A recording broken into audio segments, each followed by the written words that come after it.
Hey guys, welcome to Saturday Spotlight. Well, I was scanning the shelf, trying to decide what to put in this week's Spotlight, and I come across this guy, and I thought, it's been a while since I did one of the old 24 scale Monogram cars, which happened to be the 71 Hemi Cuda.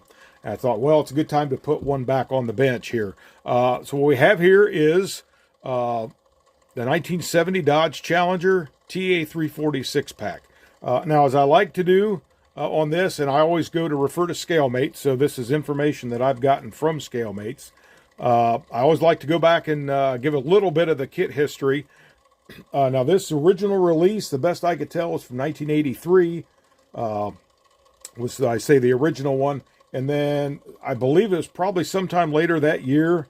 It didn't really specify in there, but they actually came out with a new box. And really the only difference that I could tell is that issue had some little turtle wax model car polish with it. So it had the little turtle wax emblem on the box. I think that was really the only difference. And then in 86, there was one issued with new parts. It was a 2-in-1 street machine. You could had an option for a high-rise intake, and I believe it was the 340. I don't think it had two engine options.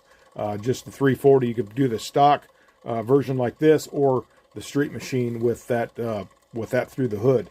And then there was a 99. There was a Rebox, which I believe this issue is from 1999, and then some subsequent releases, 2005, and then I think the most recent it showed up was 2016.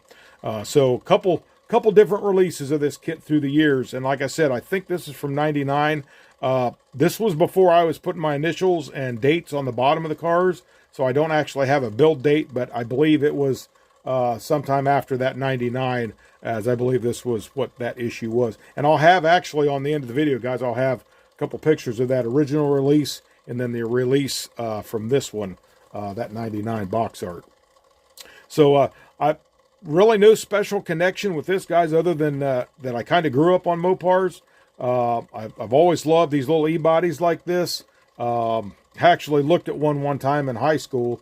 It was a 73, and wanted to buy it. Was, believe it or not, at that time they only wanted like $1,500 for it.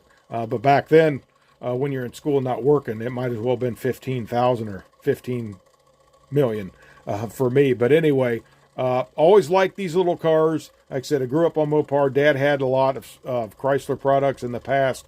And guys, if you want a nice little kit to build, if you've not built this kit yet, if you can get your hands on one, very, very nice to build. These things go together so nice. They really fit together good. I don't remember any major issues building this kit. And I did one of these back in high school.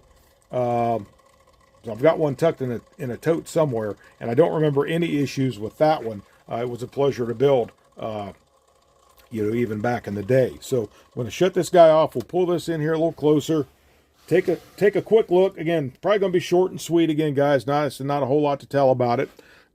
Now, the lighting in the garage here, actually, this on camera is actually, as I noticed, I'm looking at the viewfinder, actually shows up a lot darker green than what it really is in person. But still, either way, the paint didn't come out too bad. If I remember, this was just like a tester's rattle can.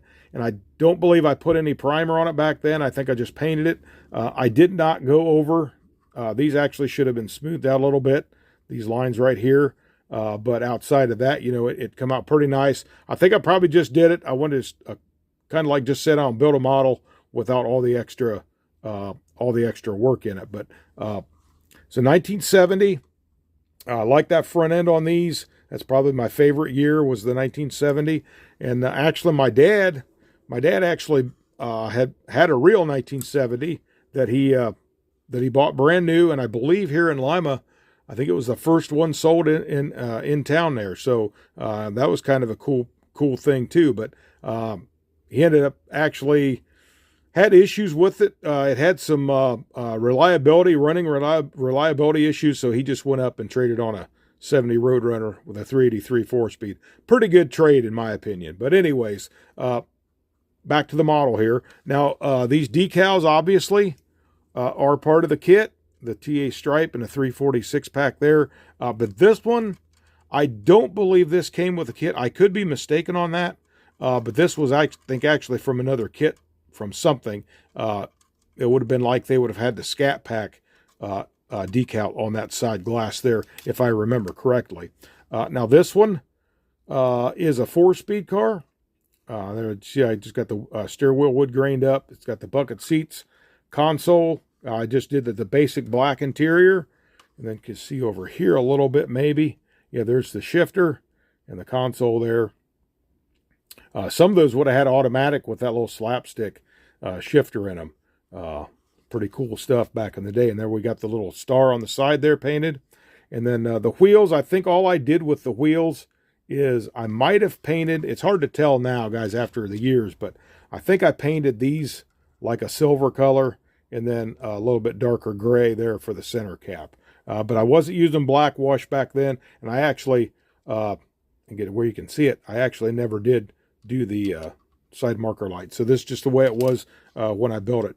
I haven't really touched it. It got pretty dirty sitting out here in the garage, so I took it in, cleaned it up good, give it a quick polish, and so it made it fairly presentable. So we'll take the hood off here. And this is the 346 pack then, obviously, and I don't know if I had the air cleaner on at one time and it come up missing or what. Maybe I just never finished it and put the air cleaner on.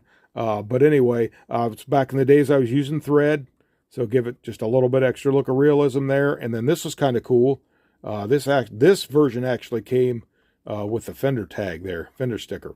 So pretty cool stuff there. And again, guys, not a whole lot to tell. We'll look at the bottom side. There's detailed up a little bit there. Got the exhaust done. There you can see I didn't use any primer. That's just plain white plastic underneath it. And I think these original ones were actually metal glow. The bodies were metal glow, and they were like a burgundy color, if I remember right. And then there's that exhaust. Comes back and then just exits out the side there. And I got the gas tank painted up. Painted the differential there and such. So, but pretty, like I said, pretty basic stuff, guys. Not a whole lot extra to tell. But just and this was pretty cool too, I thought, on here. They've got your windshield wipers actually molded right into the glass.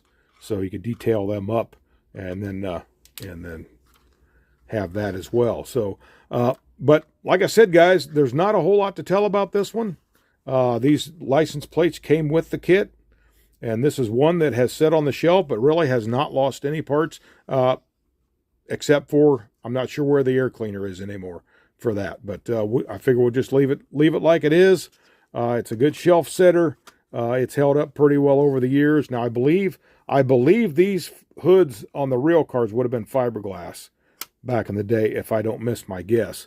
So they were flat black there. If anybody knows that, I'm thinking fiberglass, but if anybody knows, leave that in the comments, because they would have had hood pins on those too, almost like the 69 Super B, that what was an A12 package, had that fiberglass liftoff hood. But anyway, so that's it, guys. I think that's pretty much all I've got to tell about this one, because I can sense that I'm starting to ramble, and I don't want to do that either. So I think we're going to close it out right there for this week. So if you guys like the video, please give me a like, share, subscribe, and comment. Subscribers, thank you.